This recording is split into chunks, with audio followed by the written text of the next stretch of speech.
ក្នុងន័យនេះរាជរដ្ឋាភិបាលកម្ពុជាចាត់ទុកសារព័ត៌មាននិងប្រព័ន្ធផ្សព្វផ្សាយគឺជាមេធាងនៃប្រព័ន្ធគ្រប់គ្រងរដ្ឋដែលមានតួនាទីក្នុងការផ្សព្វផ្សាយនៅសកម្មភាពនិងសមិទ្ធផលរបស់រាជរដ្ឋាភិបាលជូន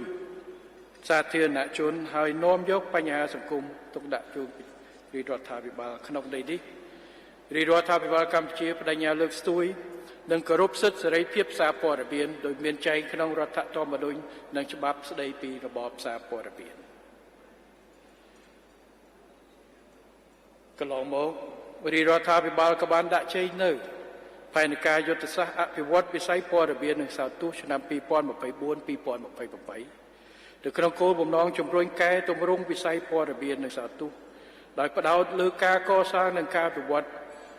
ធនធានមនុស្សការរក្សាសណ្ដាប់ធ្នាប់សារព័ត៌មាននិងការបង្កើនគុណភាពមាតិកាខ្លះខ្លឹមសារនិងការផលិត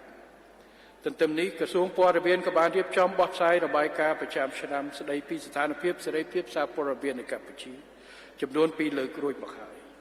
លទ្ធផលបង្ហាញថាកម្ពុជាមានសេរីភាពសារព័ត៌មាន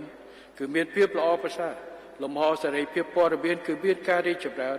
និងសណ្ដាប់ធ្នាប់សារព័ត៌មាននិងការប្រែប្រួលជាវិជ្ជមានជាក់ស្ដែងកម្ពុជាមានអ្នកសារព័ត៌មានទទួលស្គាល់ដោយក្រសួងព័ត៌មានចំនួន8062នាក់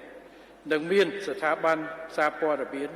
ចុះបញ្ជីស្របច្បាប់ចំនួន1620អង្គភាព